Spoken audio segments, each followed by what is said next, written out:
he's right about everything. His approach to reaching people, I think he could tweak it a little. But does that mean? I think that's all we all have to do. I mean, I got room for tweaking myself. Believe me. Yeah, I got a lot of issues. Believe me. I mean, I could be a much better human being. I think I could be much more effective at what I do. Okay, but in due time, I'm doing what I can. I'm sticking my neck out there at least. If I'm making a fool out of myself, that's fine.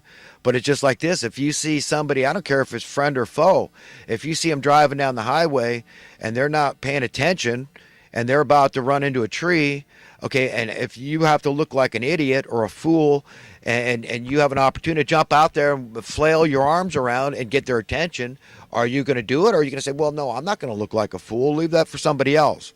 No, I'm going to do it. So I'm the guy sticking my neck out there and, saying things that maybe I think I shouldn't have said later or whatever. It doesn't matter.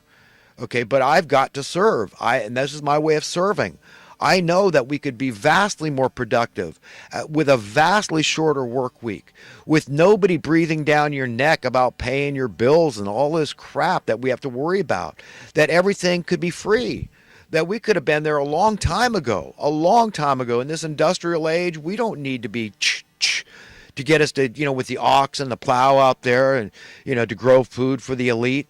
Okay, and that's what this whole look at the communist countries. They're the most elitist, authoritarian. They get these tiny gaggles of uber wealthy people at the very top, and everybody else a peon, a pissant, a pawn in this game. Okay, so communism doesn't work. It's abysmal failure. Socialism doesn't work. It's an abysmal failure. They got a double standard over there in Cuba. My stepmother went there, I don't know, a couple of years ago or something, but they got two different kinds of money. One if you're a native, okay, and then one for if you're all the tourists, right? So your money is worth a lot less if you're a tourist, in other words. You understand? That sucks. That's like affirmative action or reverse discrimination. It smacks of inequality, of anti-egalitarian principles. It's un-American. Okay, so forget capitalism. Capitalism, what is that? Capitalism to me is free market. It's supply and demand. It's like let's play this thing like a game, but on the up and up. Okay, that's all I'm saying. On the up and up. If we're going to play this game, let's do it. But let's demand progress and let's have a common definition of what social, political, and economic progress is. Putting aside our differences, shattering the left-right paradigm, okay, and say, what is progress in regard to political affairs? What do politics, well, let's define politics. It all has to do with how they spend your wealth. That's it. That's all these politicians do. It's all about budgets and where we're going to spend money, where we're going to stop spending money, all this crap. Okay, so it's all about economics. And it has everything to do with the social cohesion, the social welfare of the society. So it's all interconnected. It's all inextricably interconnected.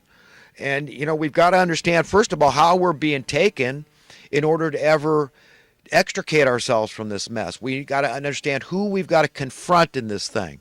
These money printers, okay, above all, and these top politicians that are in the cahoots. They're in their back pockets. They're huge sycophants. They make me want to vomit. I can't stand these people. They make me want to puke.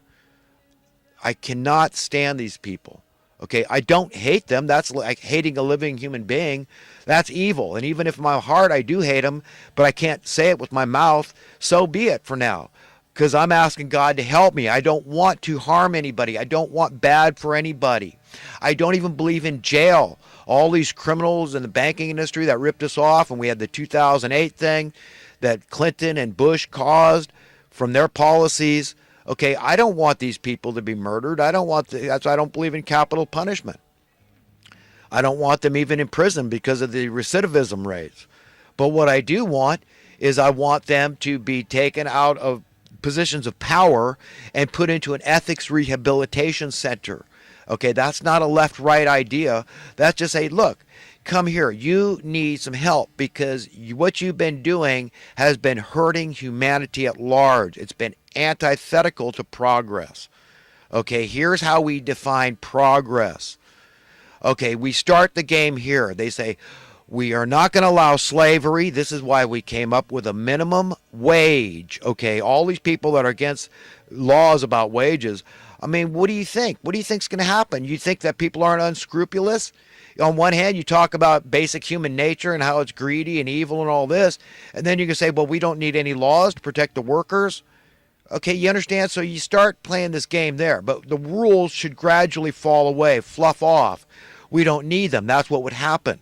We don't need to mandate squat because I don't want laws. I don't want anybody. I don't want to have to follow anybody's laws. I'm not going to make anybody do anything for me. Okay, I'm not going to take anything from them. I'm going to say, God, what is your will? How do you want me to be? What kind of an individual? What kind of a person? How do you want me to be as an individual, as part of a collective? Okay, I'm just going to add that I'm very liberal, and it's going to be cheaper. It's a lower work week, lower burden, lower taxes, lower cost of living, increase in the worth of your currency. The light at the end of the tunnel should start getting very clear as to freedom, ultimate freedom, absolute, utter freedom. Not for some, okay? That's not absolute freedom, but for all. Do you understand? Do you understand that we can actually completely wean ourselves off money, okay? The junk, okay? Satan's ambrosia. This is what gives Satan his potency. This is Satan's Viagra, okay? And it's very enticing and very alluring. And I understand everybody says, look, you're poor, you lack common sense. I'm not listening to a damn thing you say. Fine, so be it. It's just that, look, I get it. I want to live a more luxurious lifestyle, okay, in due time. In the meantime, we're hemorrhaging. We're hemorrhaging as a species. People are dying in wars for money, okay? They're dying in crimes for money. They're dying from the national debt, okay? Homes being taken from people, suicides, families being broken up, dying out on the streets of homelessness because they can't afford to pay their rent anymore. And then they set up the social welfare industry to prevent this. They say, well, we can't just let everybody die out there. Why not? I mean, people that say, oh, blame the welfare recipients, all these welfare cheaters and all this crap. I say, what about these people that have stolen the wealth of our nation? These trillions of dollars that went out in 2008. What happened there? You're not going to look at that. You know, this is like Jesus saying, you know, you people, you hypocrites, you strain out a gnat and swallow a camel. That's welfare, the social welfare, that's the last thing to go.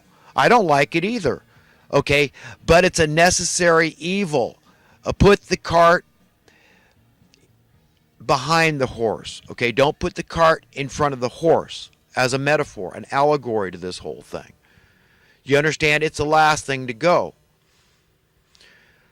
But there's nothing unreasonable about saying, hey, look, if we're going to treat capitalism like a game, then let's do it. But let's be honest. Let's be reasonable. Let's play by rules that apply to everybody equally across the board. That's what I'm saying. It's all about supply and demand, free market. And when you have these things, you automatically have progress. It's not forced. It happens quite naturally, quite organically. Your currency gradually increases in worth. This is just a matter of fact. I can prove this to you and why that's so. I can explain it because we find easier and easier ways to produce and supply the things that we absolutely need, which should be first and foremost on all of our lists: food, shelter, water, those sort of things. But also the things we want, the profligate kind of things, luxury items, that sort of thing. The sailboats, jet planes, automobiles, and that on and that theme. Okay. So these things naturally go down in cost because we find ways to overproduce. So we have this superfluity, this abundance of all the things that we, of course, need, but then the things we want, too. You understand how that works? So that's a time when I could enjoy being prosperous. In the meantime, what motivates me is more doing something for humanity. Okay, I've got to serve. I cannot not serve. And doing this video series for me is one way that I feel I make amends, atonement for my sin, because I'm just as human as they get. I'm pitiable, folks, believe me. I mean, you know, we all are. It's what God allows.